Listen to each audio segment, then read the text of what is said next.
Traveler, Paimon. Your faces say that perhaps you haven't turned up anything? We investigated all over the mountain, actually, but we didn't see anyone that looked like you or hear of anyone else meeting you.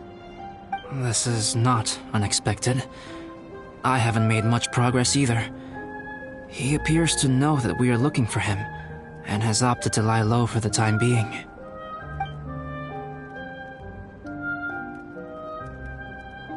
Still, there is one thing I found. I discovered footprints on some parts of the mountain, and although they were a little covered by the snow, I could tell they'd been left by someone of a similar size to myself. The footprints were quite numerous, so I believe my next step will be to rule out each of the adventurers active on Dragonspine, one by one. We can help with that! We have plenty of contact with the adventurers. So now we... What was that? It came from that direction. Could it be the imposter? Yes, let's hurry!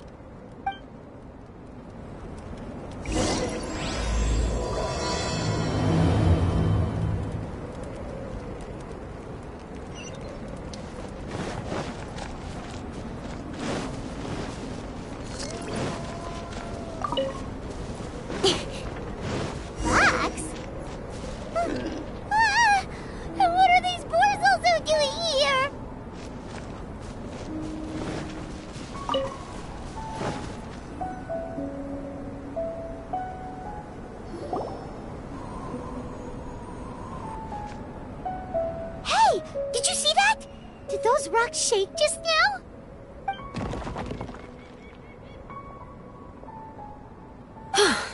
That was most unfortunate. What are you guys doing here?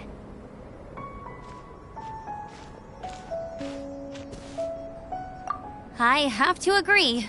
We've been wandering this area for days. We ran into Pallet earlier. You know, the, kind of a reckless sort of guy.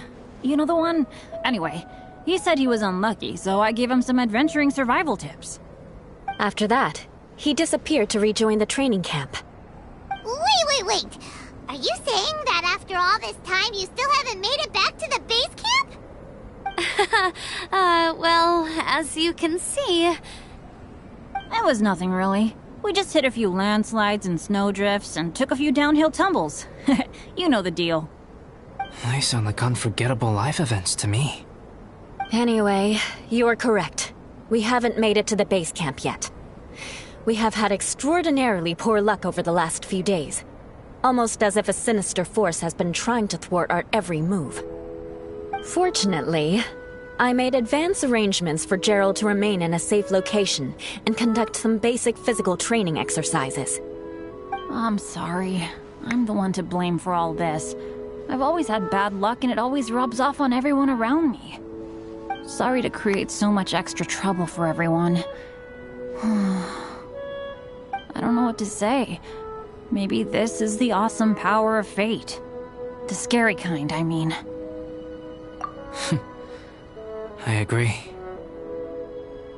Yep, we're just used to it now. Besides, it's not like we have the most amazing luck ourselves. Really? I think you guys have way better luck than I do. Well, what can we do about that? Oh, Paimon knows! How about Paimon share some of her luck with you? You're welcome to a bit of mine too. Although if the last few days are anything to go by, it seems in pretty short supply at the moment. You guys. Aw, thanks. With a little luck from everyone combined, we'll make it down this mountain for sure. Yeah, you bet! let me flip a treasure hoarder insignia to test it out. Alright, it's tails! The opposite of what I guessed. So you can predict your fortune this way? But why are you so happy that you got it wrong? It has two sides, so there's a 50-50 chance of me getting it correct. Luck all comes down to probability, too. So as long as I use up all the bad luck, everything else will go smoothly. Guessing wrong when I flip an insignia is one way to use up some of the bad luck. So the probability of having some good luck in the near future just got a little higher. Hey, he's making no sense at all. Why aren't you calling him out? Guys, I guessed wrong in my insignia flip, which means we should be able to make it back to camp. Paimon's not sure that's how it works. Let me try. It's this way, right? Oh! Ow! My butt! What is this shard of ice doing here? What? How truly miraculous. This is a miracle of misfortune. I don't usually believe in luck, but Bennett makes the best case for it I've ever seen. Amber, if you are ever required to partner with Bennett in your future work and you encounter anything like this again, do not take any rash action. Wait for me and I will come to support you. Huh? Yes, of course. Now that you mention it, I do feel a little tired. Trekking in the mountains has a way of wearing you out. Well, since everyone is tired, why not take a rest in my camp? Paimon's so sleepy. A nice bowl of hot soup and a good sleep would sure be welcome right now. Suddenly, I'm kinda sleepy too. Amber will fall asleep in the snow if we keep going much longer. Come on, let's move. We shall head to Albedo's camp and get some rest, take stock of our supplies, and decide how to get off this mountain.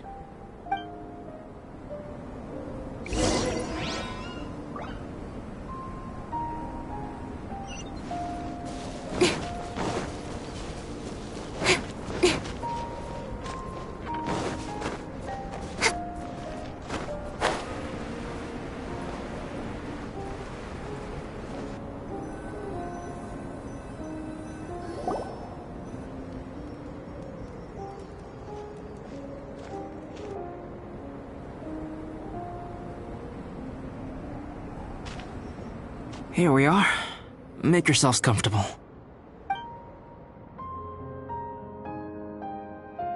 Oh, I forgot I, don't have that many chairs. Please wait a moment. What's he doing? Painting? He is. He's painting a chair. Wait, alchemy can turn paintings into objects? How is this possible? My paintings are like blueprints.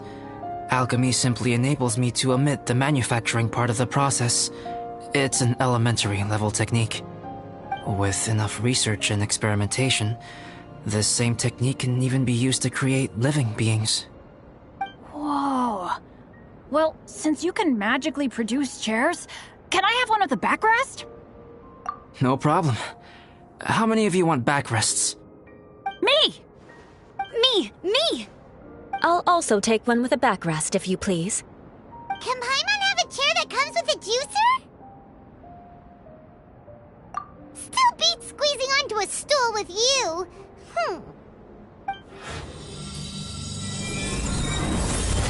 Cool, we have chairs now! This is so comfortable! Makes me want to stay the night here. You're very welcome to stay overnight if you wish. There's still some time before dinner. Get some rest, everyone. I'll tend the stove. Hey now, we can't be letting you do all the work. I can help. Please, put me to work.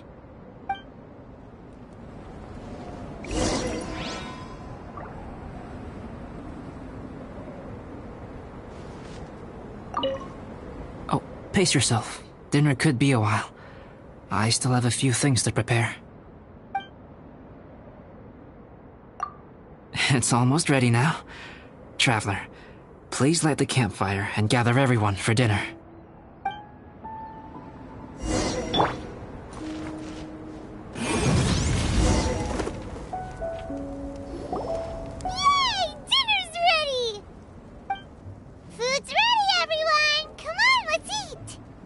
I made a few dishes based on some popular Mondstadt recipes. This is no good hunter, but there should be enough to go around. Please, help yourselves. Wow, smells great. Don't mind if I do. Wait, don't steal all the fried vegetables. Leave some for me. Hey!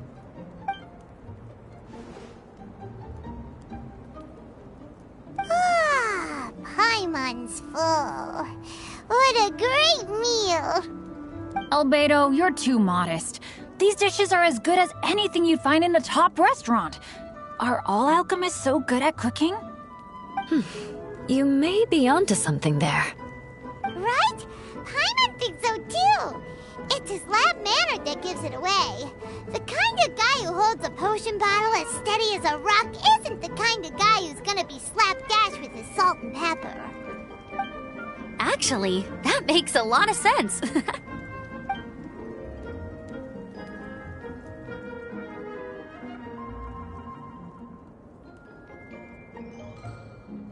I'm so sleepy after all that food.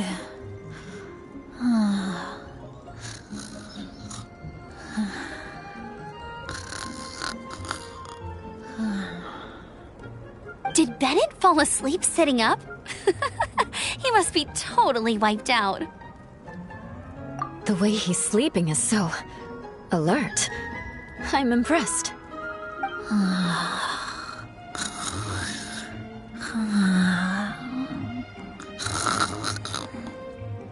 He seems to be in a deep sleep.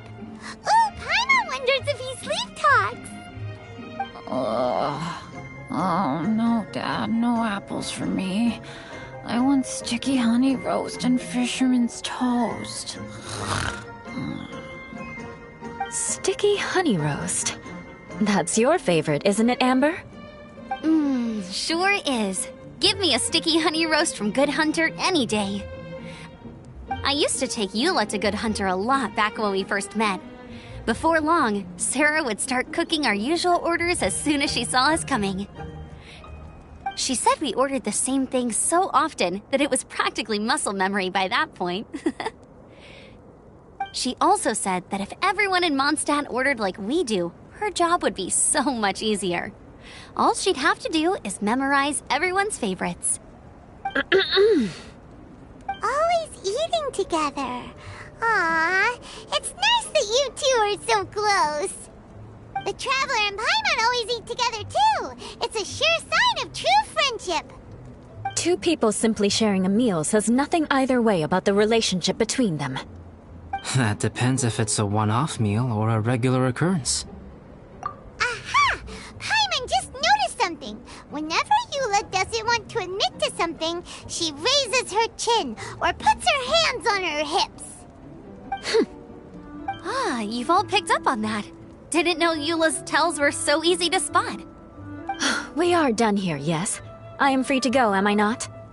Then please excuse me. I have a frozen lake I need to be at. You're going for an ice bath at this time of night?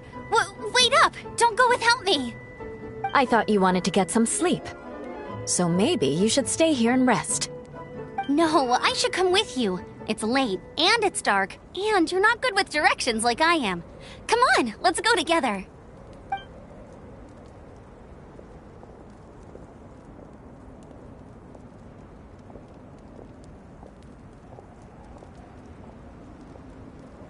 An ice bath?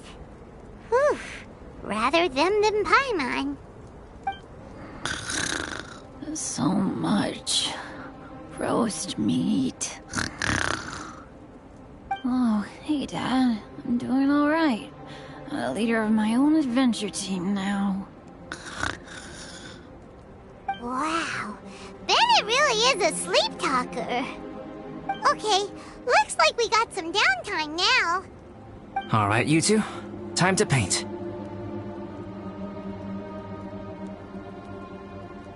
Have you decided what to paint? Like you even need to ask. It's obviously going to be Paimon. Sure. But we should move elsewhere. We're likely to disturb Bennett's sleep if we stay here, so let's go outside. Okie dokie. All right, grab your won't leave anything behind.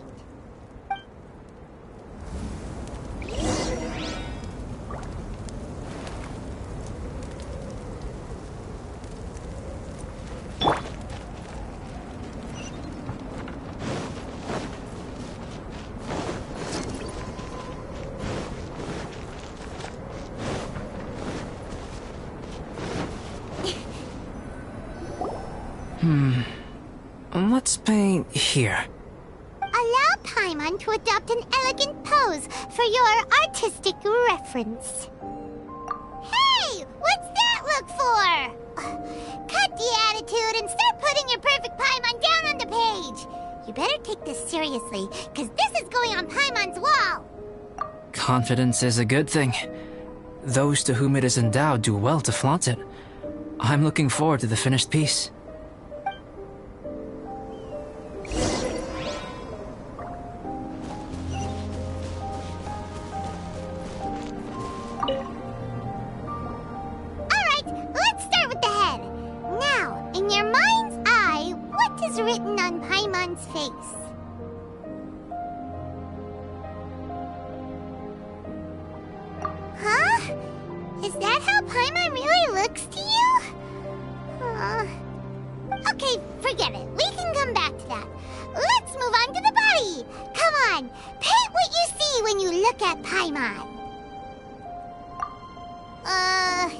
Paimon's starting to feel like this is not going to turn out so great. Now Paimon's getting nervous. Let me see. Let Paimon see. What is that?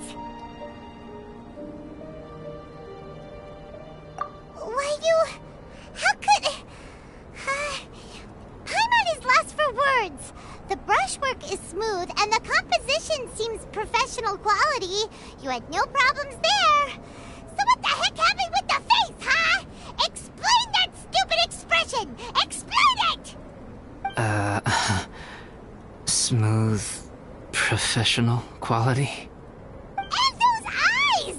Those boring, lifeless eyes! Where's the soul? Traveler? Have you previously received any education in the fine arts?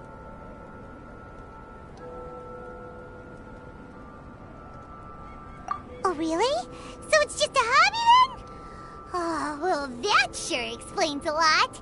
There's no way you would have made Paimon look like this if you'd had any amount of formal training. Fascinating. Paimon, if this is not to your liking, I can make a few amendments. Traveler, what do you think?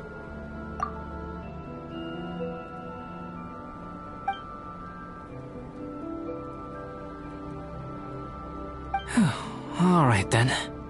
Paimon, is this better? It's a total ground-up overhaul, that's what it is! It's so pretty! Is that really what Paimon looks like? Adding flourish to the finished piece is an essential component of what makes art... art. This is not to say that you differ from the painting on a fundamental level, rather that the real you and the you in the painting present two different styles of beauty. You remain the core reference point for the painting.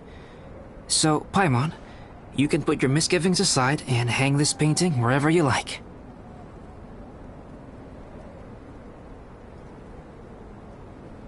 Wow! Thanks, Albedo. Oh, I merely added a flourish here and there. You should be thanking the Traveler. In truth, ground-up overhaul is more or less an accurate description. The more Paimon looks at it, the more she likes it. Great! Paimon has a portrait painting! Paimon's gonna show this off to everyone! It's nothing. I can paint you next time, if you'd like. You can hang it in your home as a souvenir. I rarely entertain so many guests at my camp. It's lively. A little noisy, even. But I don't dislike it. Liveliness is a rare thing here on Dragonspine. Ah, it's a new day! Let's go meet up with everyone!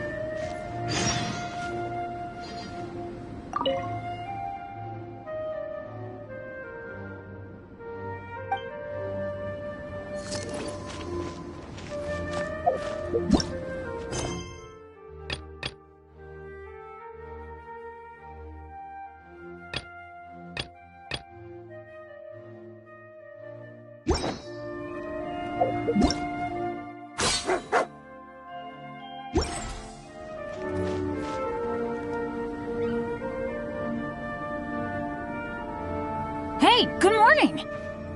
I slept great last night. How about you guys? All rested up? I'm fine, as usual. The path down the mountain is easier to follow in the daylight. Let's take this chance to head down to the base camp. Let's go! If we make good time, maybe we can all get lunch together.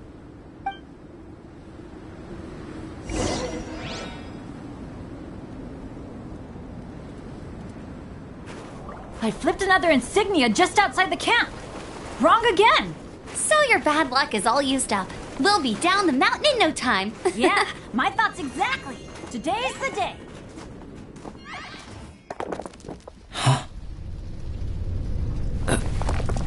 Oh no! Avalanche! Look out!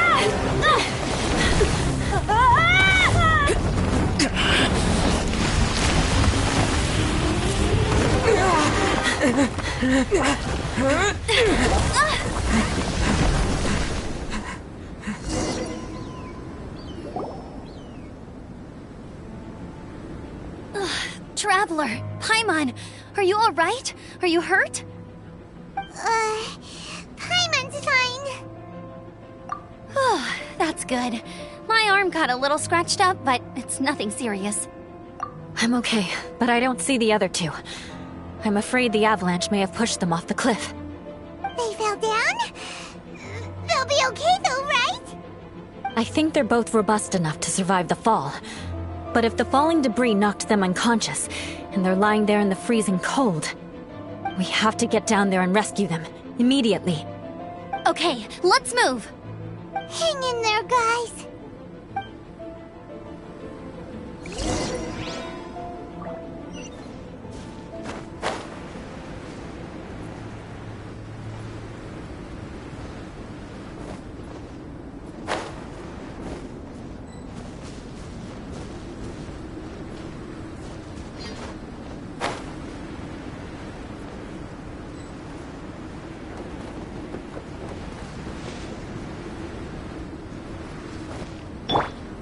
Incinerate!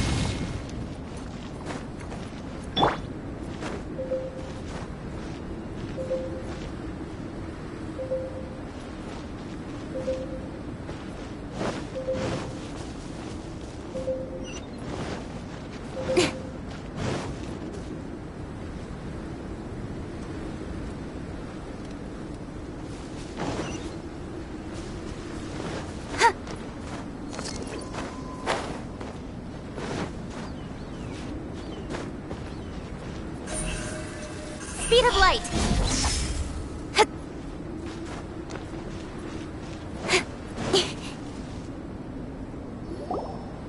Bennett! Bennett! Are you okay? Shout if you can hear me! Bennett! A voice! Over there! Bennett, is that you? Guys, I'm over here. Are you alright? Are you hurt? Let me check. I'm a little dizzy, but I'm not in any pain. I don't think I'm injured. Thank goodness. Scared the life out of me. If you're dizzy, sit and rest for a while. It's fine, really. This kind of thing happens all the time. I'll be fine. Thank you. Wait, where's Albedo? Isn't he with you guys? We thought he fell off the cliff with you. He still hasn't shown up? We found Bennett here, so Albedo can't be far away. Keep searching this area. Got it!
Well, any sign of him?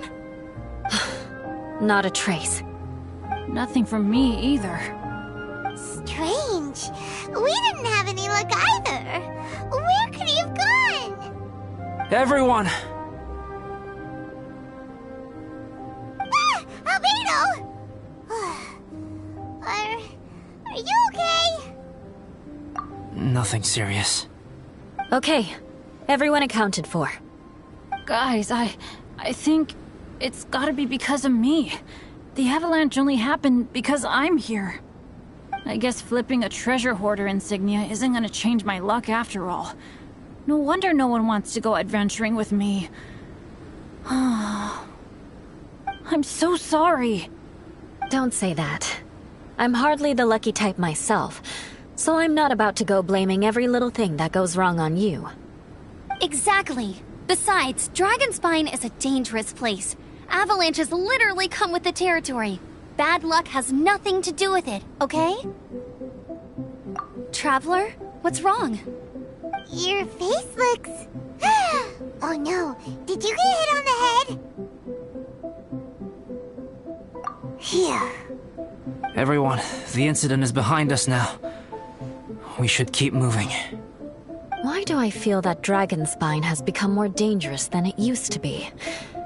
I hope it's just my imagination. Our top priority now is to get off the mountain and regroup with the adventurers. Whatever further dangers this mountain has to throw at us, we must face them together. Agreed. Guys, keep your eyes peeled and watch your step. Careful does it.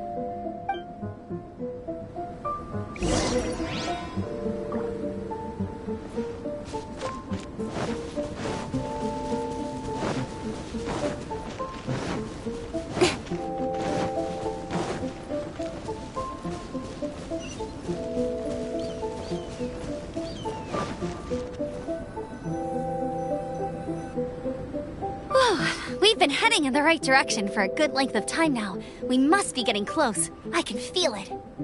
Victory is in sight! Hooray! As soon as we get to base camp, Paimon wants a bowl of hot soup and some barbecued meat. I hope we can all get there safely. No more incidents, please.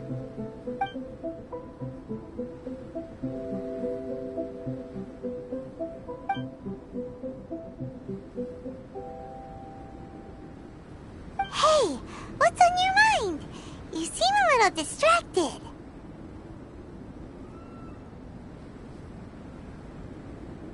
Something's up, isn't it? Are you hungry? Cold? Shall Paimon hug your head to warm you up? I don't think I've spent so much time on Dragonspine before. It sure is cold, but the view is amazing. Isn't it, Eula? Eula? Sorry, I wasn't listening. What did you say? I was just thinking. Whenever I've met up with you at Dragonspine in the past, we always stick to the same few spots. It's much more vast and beautiful here than I realized. If it were a little warmer and a little safer, I bet this place would be bustling with visitors.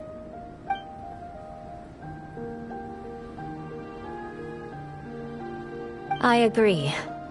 People are put off by the cold and have an aversion to danger. They don't realize that there is much to explore beneath the icy exterior, If you were willing to spend the time and energy. Albedo, is this the way down? Yes. I think there are several routes in this area. Does the path fork off here? It looks like it does. But maybe it doesn't. My head's still a little fuzzy from the impact. I'm kinda dizzy too. I keep thinking things are swaying a little. Maybe I'm just hungry. Either path will work for us. The smaller trail is less worn and harder to see, but it's also shorter. Since everyone is weary, I suggest we take the shortcut. Follow me.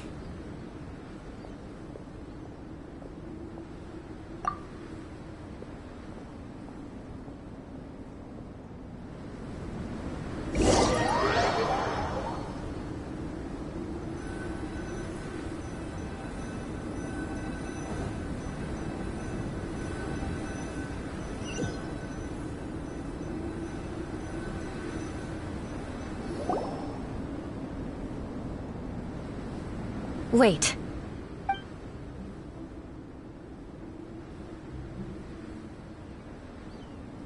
Bennett and Amber don't look well.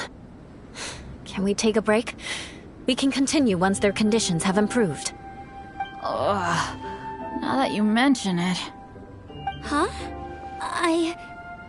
You hit your head earlier, didn't you? Oh, you noticed. Are you sure it's worth holding everyone up over a little thing like this? No problem at all! Health and safety always come first! Okay, sorry for this. Thank you. Yeah. Thank you.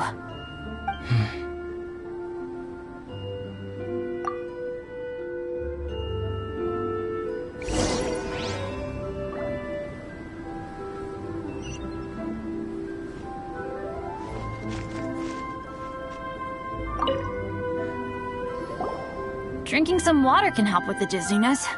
Oh, and lying flat on your back helps too. Thank you, Bennett. Seems like you really know your stuff. Well, when life gives you lemons. Bennett, weren't you feeling dizzy too? Stop pushing yourselves, both of you. Get some rest. We'll continue when you've gathered your energy. Eula might come off as a little frosty, but she takes caring for her friends super seriously, more than anyone else I know. Every time I see that look on her face, I'm just like, ah, stop staring at me.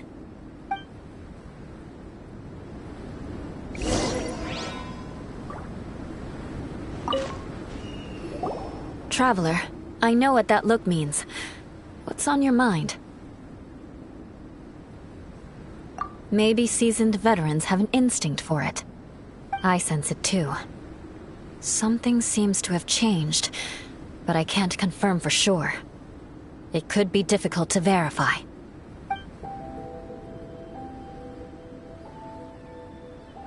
It might be imprudent to speculate out loud, but I believe you know what I am referring to.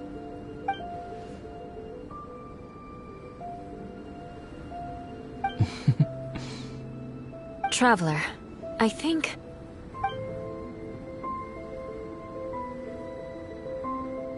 you...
It's not over yet.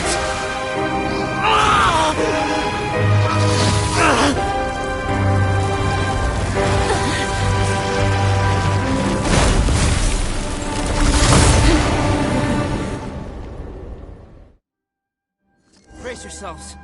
This'll be a challenge. Stay back! I'm going to cut this weed down to size!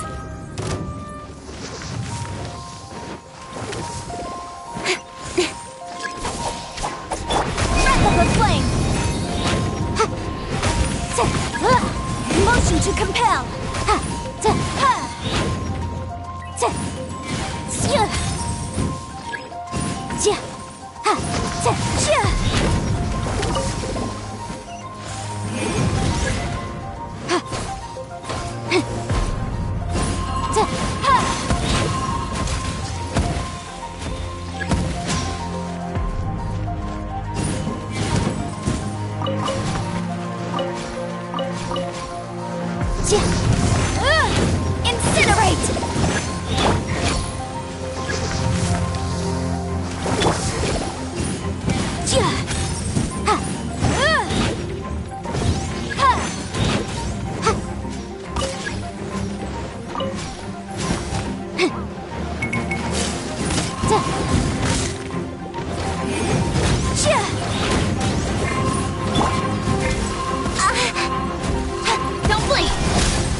Nowhere to hide.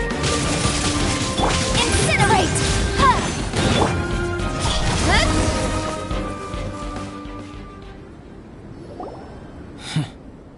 What in the world was that thing? One moment it was human, the next it was a plant! Is everyone alright? We're fine. But can you please tell us what's going on? I don't understand.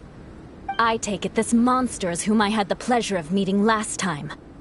Correct. As you might have guessed, this is a mutated whopper flower. An extremely rare kind.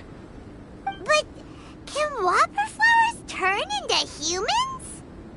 Not typically, but conditions on Dragonspine are far from typical. Perhaps the dragon's blood seeped into the land, then was passed to the monsters via the ley lines, accelerating their rate of mutation. How could that happen? This mountain is home to the remains of Durin, the venomous dragon. If there is anywhere in the world one might expect life to do unfathomable things, it would most likely be here. Durin was an artificially created life form. Its existence is nothing short of a miracle, and proof of countless possibilities. In other words, this mountain we stand on is a cradle of life's profoundest mysteries. A vast and terrifying hotbed of possibilities. The avalanche. It must have been the work of this imposter. Agreed. All the other troubles you faced on the way down could also have been its handiwork. My guess is that it was targeting everyone that I've had contact with. Right, I forgot all about that. It's not inconceivable. But what was its purpose? Was it just trying to get rid of us? I have a preliminary hypothesis on this. Whopper flowers are masters of mimicry, and those we encounter in the wild often appear in the vicinity of the plants they impersonate. In other words, the whopper flower likely has an instinct to replicate and replace. As a plant, it will disguise itself as another plant and infiltrate the group, hiding among them for cover. The plant being imitated has no way to detect or fight back against this behavior. But when it disguises itself as a human... It wanted to replace you and infiltrate our group? Yes. Maybe it created the avalanche to get rid of us. I predicted this eventuality, so I availed myself of the avalanche to hide and lure it out. It was watching us the whole time, and when it saw that I had disappeared, its instinct was to take my place. At that point, its disguise was complete, and its next move was to hunt its prey. Yes, that's exactly how whopper flowers operate. So when it approached and attacked Joel, what was that? A trial run?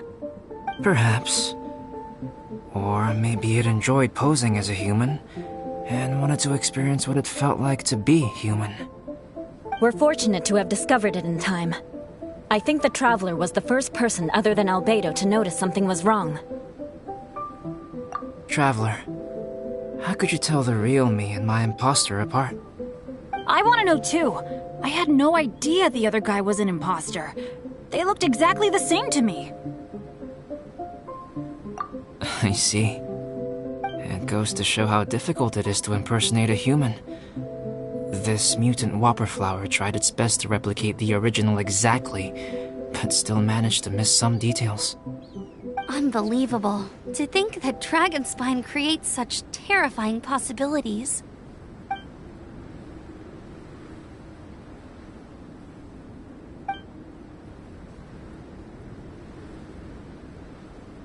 Anyway, at least we won in the end. It looks like my method did work after all. I used up all the bad luck, and the good luck finally came through. About that. If you're referring to having fallen down the mountain and avoided injury, well, that's because I was secretly protecting you. Huh? Well, that still counts as good luck to me. Yes, that's not an unreasonable way of looking at it. Okay. We've been delayed long enough. Time to move on. Yeah, let's go!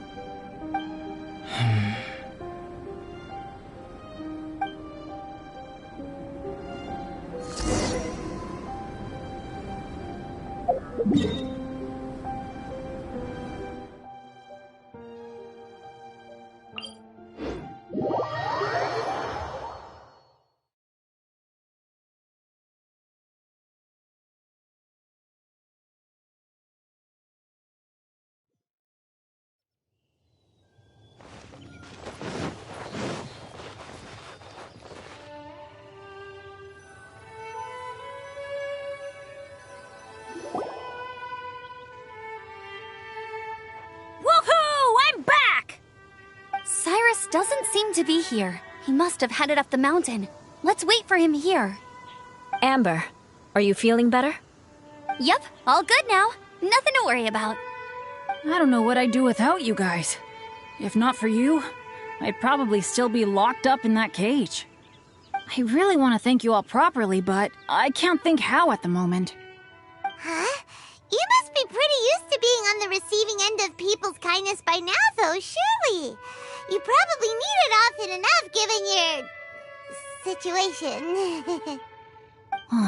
Come on, don't put it like that. Sure, plenty of people have shown me kindness before, but that doesn't mean I will ever take it for granted. No matter how many times people help me out in life, I will never forget any of them. Well, instead of repaying those who helped you, perhaps you could help others yourself. Everyone meets others in need from time to time. By choosing to be there for them, you're passing the kindness you received onto others. Yep, you're right. That's what I've always tried to do, and will always continue to do. Right. And when Cyrus gets back, I'll find some way to help him out too. This has been quite an eventful day. Yeah, it has. It's really hit me how tired I am now that I've started to relax. I need to rest. Everyone, please excuse me for a while. Yeah, I need to get some water and maybe a piece of fruit. Once I'm rested up, I need to get back to being an instructor again. Well, it looks like the curse of the mountaineers who couldn't get off the mountain is finally broken.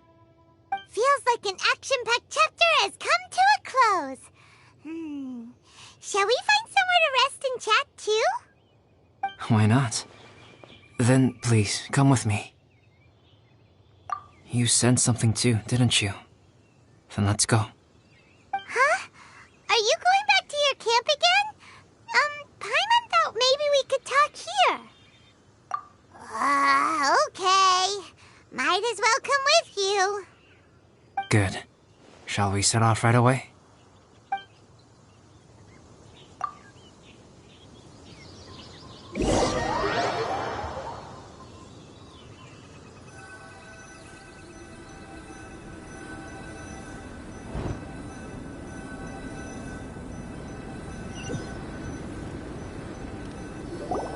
Sorry for bringing you back here once again.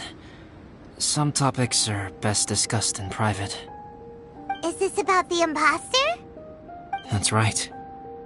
I have to say, Traveler, I'm very surprised you noticed the difference between me and the imposter. Yes, this mark. Perhaps it's where it all began. Ooh, sounds like the beginning of a big story. Keep going. Well, I can't deny that what I'm about to say does sound like something from a children's storybook. So, what do you think this diamond-shaped mark means? A tattoo? A crest? Something else? No. Consider it a birthmark. Have you ever seen an intricate glass ornament and wondered how it was made? Well, one method for crafting with glass is a technique known as glass blowing. Glass blowing is not a widely known art in Teyvat. For this reason, glassware made in this way is usually very expensive. As the name implies, glass blowing involves blowing air into a hole, much like blowing up a balloon. This type of glassware is known for having a pontal mark at the point where the blowpipe was inserted, where the hole was sealed at the very end. This mark is a sign that the item was crafted by a human hand. Sounds kind of amazing. It is a wondrous and beautiful art form. Alice says that these marks are seen as proof of the maker's fine handiwork, the only flaw in an otherwise perfect work of art. My mark is something similar to this. The difference between synthetic and natural life lies in the directional flow of the life force. The energy of a natural life form flows out from within. That's why flower buds bloom and curled leaves unfold. And it's the very reason we watch and wonder at blossoming flowers. Creating life artificially, on the other hand, involves, to a certain extent, the introduction of an external source of energy into the embryonic life form. When the hole where the life force was infused is sealed at the end, it leaves a mark not dissimilar to the pontal mark in blown glasswares. The alchemical substance drips and spreads out in all directions, resulting in this rather ingenious diamond shape. Wow! So that's where it came from. This mark is a sign of my artificial origins, and proof of my imperfection as a human. I presume that the imposter intentionally avoided replicating this mark, so as not to become less than perfect himself.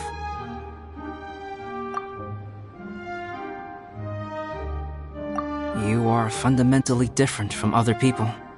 I have few qualms about sharing my secrets with you. Just as Paimon said, it all sounds like a story. Even if you were to tell anyone else, they would regard it as nothing more than a tall tale. The transcendent and miraculous are not the only things to which human beings aspire.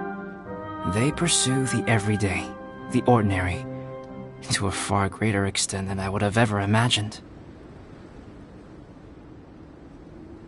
People like to believe that those who are thoroughly different from themselves could only ever exist in stories. It makes things much easier. Or, in other words, all the unfathomable things we've seen recently would make good material for a novel. I have friends who write novels. If they wrote this story, it'd probably be even more complex. Making up stories is easy. Even Paimon can do that. Oh. I didn't know you had that kind of talent. Paimon's the best guide into that. Making up stories is a piece of cake. In that case, how about we have a storytelling contest? We can base our stories on the events of the last few days. Sounds great! But we still have to help out the Adventurers Guild. I understand. Creativity is something that cannot be rushed. Take your time, and come back when you have found some inspiration. We'll see whose story is more compelling. Deal! Okay, we'll regroup with the Adventurers Guild for now. Sure.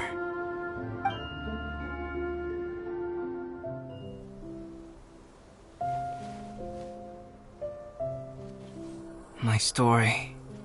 Yes, I should have known.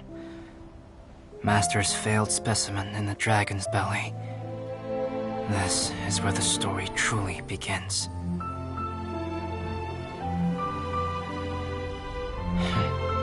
If we switched places, if you were the survivor, then as the abandoned experiment, the failure of the primordial human project, I'd want to replace you too. I would replicate your appearance, study your alchemy, and create miraculous life forms to divert your attention. I would wait for the right moment, then dispose of you in the Traveler, the sole person to have known your secret. And then, I could finally experience the joy of being brought into the world.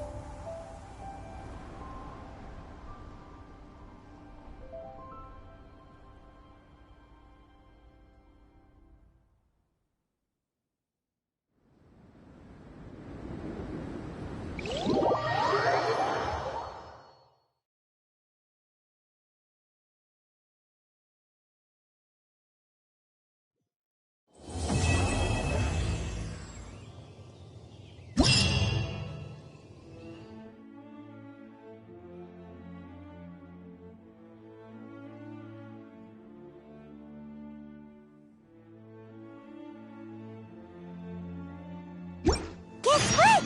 Paimon's story is finished. Let's go see Albedo again.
situation here seems trickier than I thought.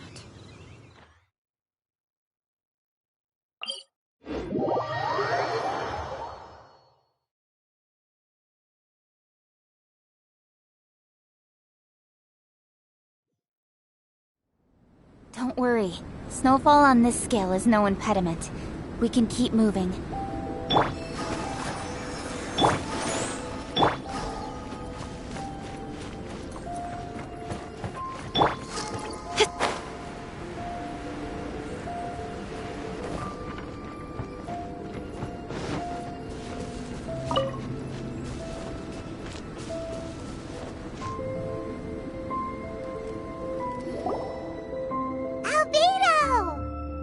Traveler, Paimon.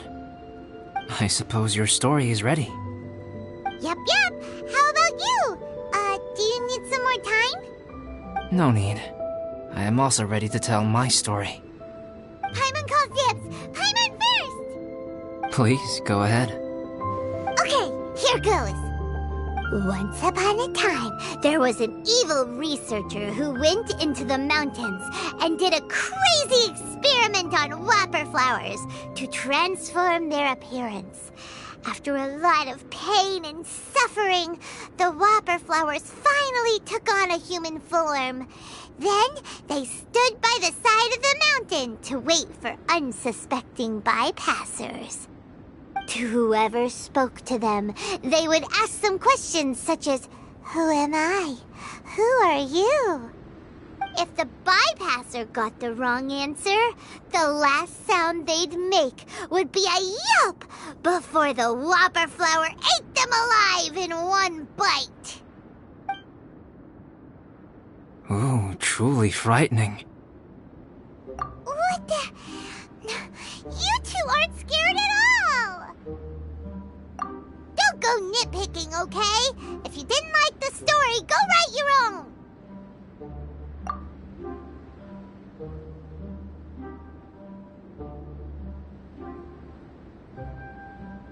In other words, the whopper flowers would ambush and then completely replace their victims. And then what? Go back to where the person lives? Enter their home? Eat their whole family?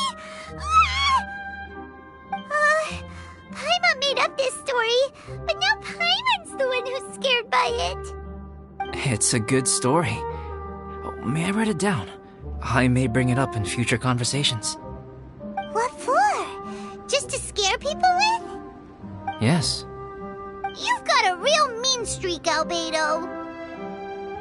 Mine is a little longer than yours. It starts with an alchemist. A great alchemist once created Subject 1. Subject 1 was her proudest achievement, and successfully blended into human society. No one ever would have thought that this friend of theirs was in fact a synthetic human. However, unbeknownst to Subject 1, the alchemist had tried the same experiment many times before he had come into being. Some of the rejects from failed experiments had been discarded, but had not died. Subject 2 was one such failed experiment. He was swallowed by a great dragon that came to rest upon a snow-swept mountain. Many years later, he was resurrected by the dragon's mysterious power. He saw all kinds of people on the mountain, including Subject 1, who had somehow miraculously blended in among them. Never in Subject 2's wildest imagination had he thought it possible for experimental life forms such as they to deceive everyone so successfully. He saw the way humans accepted Subject 1 as a friend, witnessed their affection as they addressed him by name. This was what Subject 2 wanted. Now, all that Subject 2 desired was to replace Subject 1 and take the joy of his existence for himself. This is giving Paimon the chills.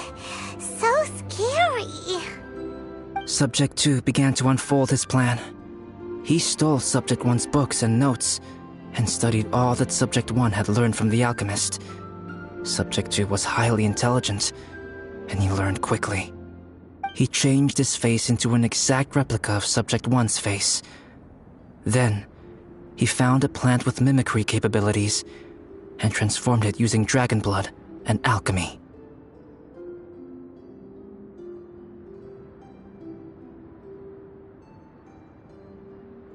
And so, not only did Subject 2 transform his own appearance to perfectly match that of Subject 1, he also created a third entity, Subject 3. What? There's 3 of them now? But Subject 2 wanted to become a perfected human. So, he erased a mark in both his and Subject 3's necks, for these marks were symbols of imperfection. In my view, it was probably a subconscious act, an instinct. He so desperately craved to become a perfect human being that he forgot something. Human beings are defined by their flaws. Subject 2's plan was meticulously crafted. Subject 3 would draw Subject 1's attention. After Subject 1 disposed of Subject 3, he would assume the threat had now disappeared and would let his guard down. The next moment that Subject 1 was alone, Subject 2 would make his move. He would eliminate Subject 1 and become the only one remaining. He would secretly replace the Subject 1 of everyone's memories and inherit his identity, residence, clothing, sword, name, and friends. People would have no idea that the individual they knew had become somebody else from one day to the next. This is way too scary. Paimon's never gonna be able to trust anyone again. But just before Subject 2 could carry out his plan, a unique stranger entered the mix. Subject 2 tried to make contact with this person, but found that they could somehow sense he was different from Subject 1. What's wrong? Are you scared? What happened then? What happened to the stranger? He became a new stage in Subject 2's plan. One more person that Subject 2 had to dispose of. It's as if there were 3 identical roses in a garden. Only one of the 3 was a fine specimen, while the other 2 were defective specimens that bore poisonous thorns. In all the world, only the gardener who tended to them could tell which was the good specimen. People do not like poisonous plants. Only a perfect rose can fetch a high price. If the inferior specimens wanted to conceal the fact of their worthlessness, they would have to take the gardener out of the picture, using their poisonous thorns. This is exactly what Subject 2 was thinking. So, he hid in the shadows and waited patiently. Maybe soon, he would get his chance to become truly human.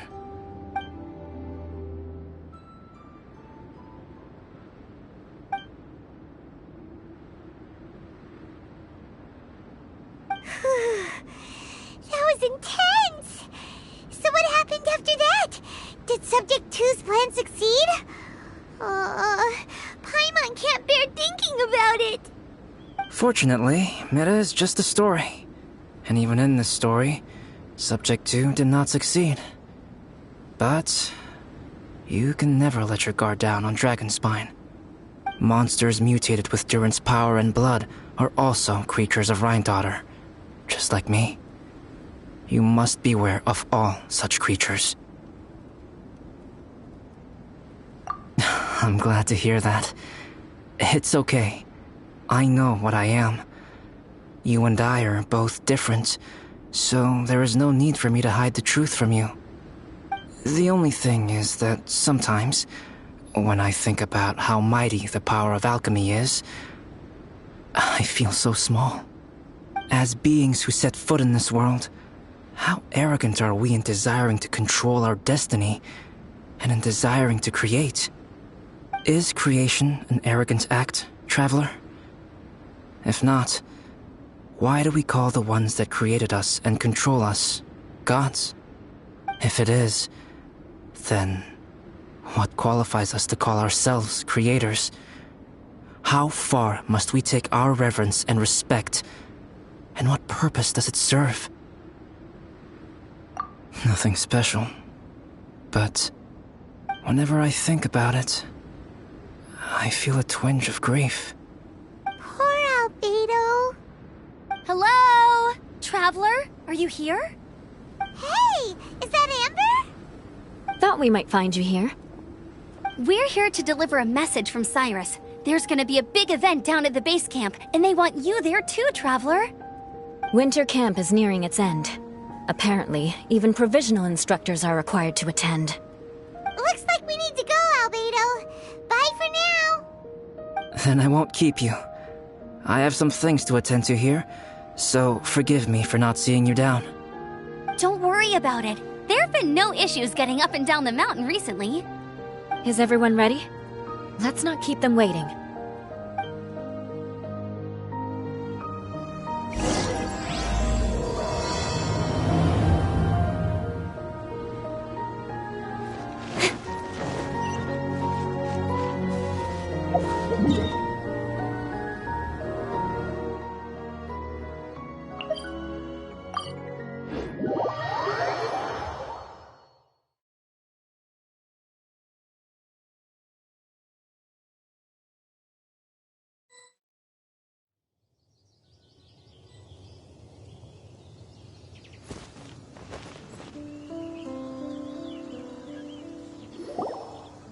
Huh? Who is this guy? Allow me to introduce Yozerv. He's Joel's father. Dad, this is that traveler I was telling you about. The traveler's helped me out loads in the past, and this time we even built a snowman together. Joel has told me everything about you. I can't thank you enough. Wow, this is amazing! Wait a second. Why is Cyrus discreetly wiping tears away? And what is Pallid doing here? Pallid is the hero of the hour this time. Go on, Pallid. Tell us what happened in your own words. Okay. The weather was fine on that fateful day, and I had a feeling that Lady Luck was smiling down on me. So I trusted my gut and set off to explore somewhere new, somewhere dangerous. Because where there is great danger, there is also great treasure. Why does this sound so hard to believe? But I had only been away from the group for a short while when I fell down a slope and just started rolling. Uh-oh. Did my bad luck rub off on him when we ran into each other on the mountain? The place I fell to was somewhere I didn't recognize, and I'd sustained a few injuries. I remember thinking to myself, this is the worst luck I've ever had in my whole life. Then I met Yozerv. He'd heard the sound of me falling and came out to see what was going on. Huh? Wow, so it was completely by chance then. I thought he must have been someone from the Adventurers Guild here for the event, but after a few words of conversation, it was clear that he was having memory problems. He didn't even know his own name. The temperature was freezing, and there was no time to deal with all that there and then, so I convinced him to come back to the camp with me and figure everything else out after we got there. We got back to the camp, ran into Joel, and the moment he saw him, he froze for a second with this completely stunned expression on his face, and then he started crying out, "Dad! Dad!" That's when Yozerv suddenly started to remember. My memory has still not fully recovered, but Joel and his mother, they are the only ones that I will not, no, that I cannot forget. Daddy. Daddy's right here, Joel. Daddy's right here. Yozerv, don't you remember anything else at all? The poor princess, feeding the foxes? I'm sorry. I have no recollection. Maybe it's because of the head trauma. I'm not sure. I woke up and found myself covered in blood. My things were gone, and there was nothing to indicate who I was or how I got there. I crawled into a cave and settled in for a slow recovery. After my legs and feet were a little better, my hunting skills were what kept me alive. Dad, I was so worried about you. I'm all right now, Joel. Oh, don't cry. Daddy's not going anywhere. I'm here to stay. Oh, this is good. This is good. You know what, though? I definitely think my luck got worse after running into Benin on that mountain. I knew it. I just... No. I just meant if it weren't for you, there's no way I ever would have run into Yozerv on a mountain this huge. Besides, we got back safely, didn't we? So don't blame yourself. Maybe sometimes miracles can only happen when you get just unlucky enough. Ballad. When did you become such a smooth talker, huh? Huh? Am I? I was just telling the truth.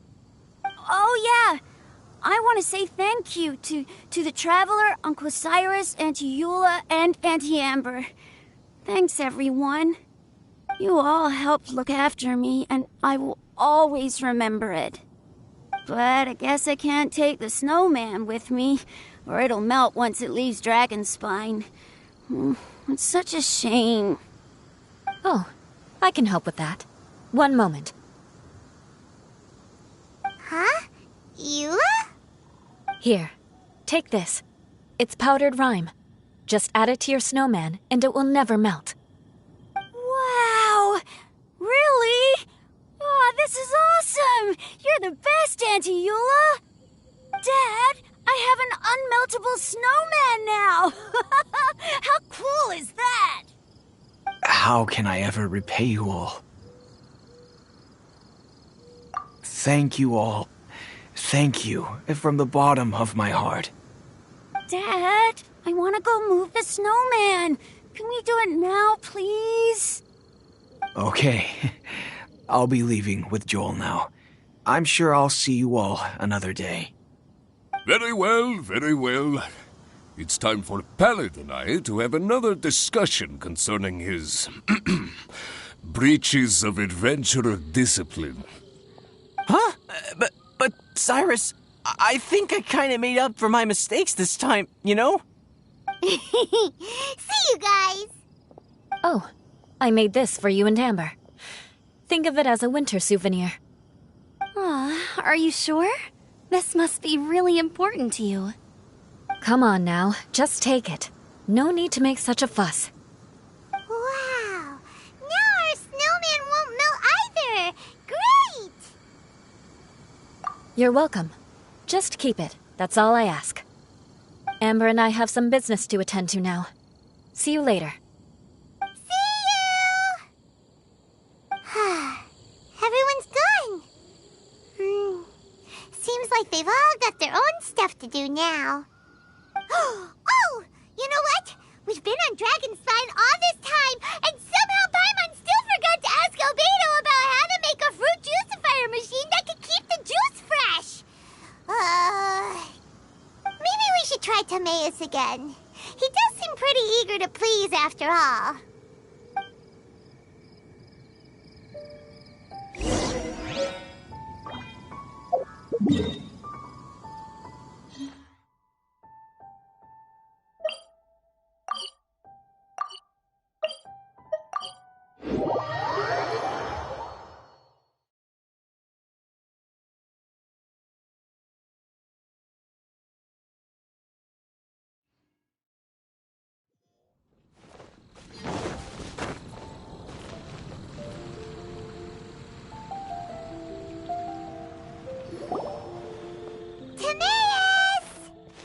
Traveler and Paimon, what can I do for you? Wait a minute. You've got that mischievous look on your face. Oh, you're not still thinking about that ridiculous juicer thing, are you? Timaeus, will you help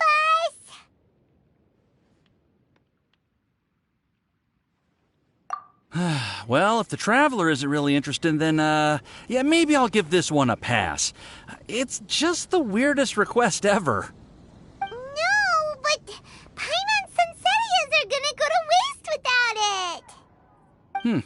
And the time it would take me to research something like that, I could probably pick those Sunsetias again 10 times over. New research project, Timaeus? we meet again. Oh, Albedo, thank goodness. So the situation is, Paimon wants a machine that can turn fruit into juice and keep the juice fresh. I mean, surely it's... Majorly important, that's what it is. If you can manage to invent this, we'll never have to worry about fruit going bad ever again. That's impossible.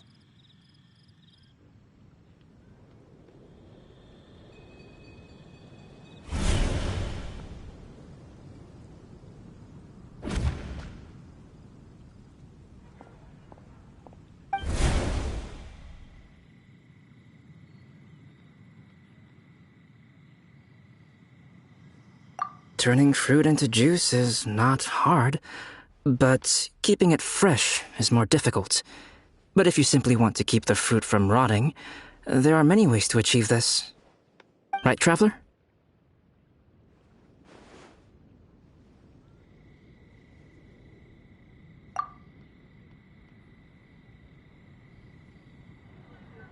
What about his neck? What's wrong? Is there something on my neck? From the look on your face, it's as if you thought I just played a practical joke on you that was in exceedingly poor taste.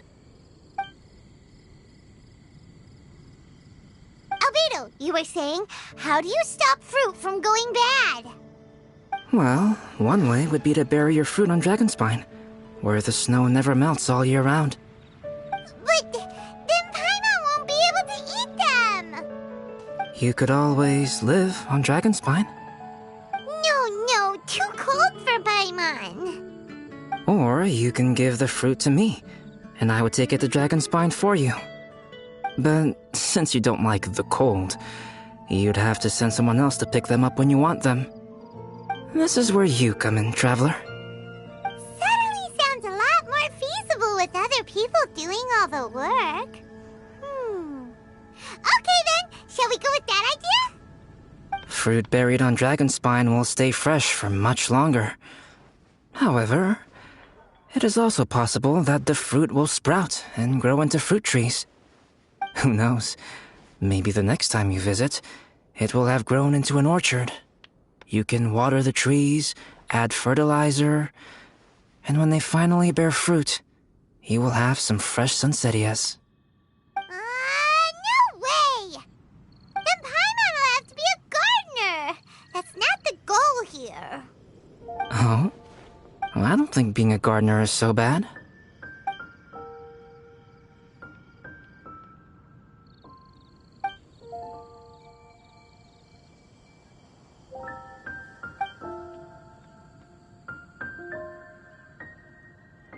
Albedo! Stop trying to get your hands on Paimon's super sweet Sunsettias! It bothers you, does it? Of course it bothers Paimon! They are the rarest, super-duper sweetest Sunsettias ever! And they're not for you! Okay, but they're just Sunsettias. I think you're only so attached to them because you don't have much fruit of this quality in your possession. When someone's pockets are full and their spirit is fulfilled, they don't easily fall prey to this kind of yearning. Really?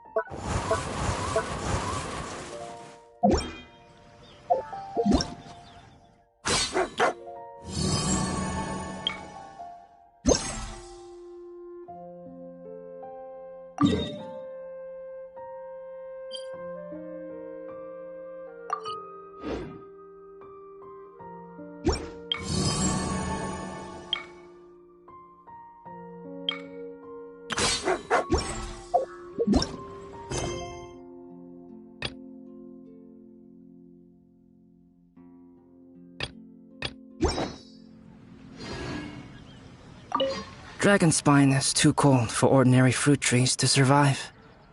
But if, one day, Dragonspine did become home to gardens and orchards, there would be more reasons for people to visit. Perhaps a little life is the key to attracting people.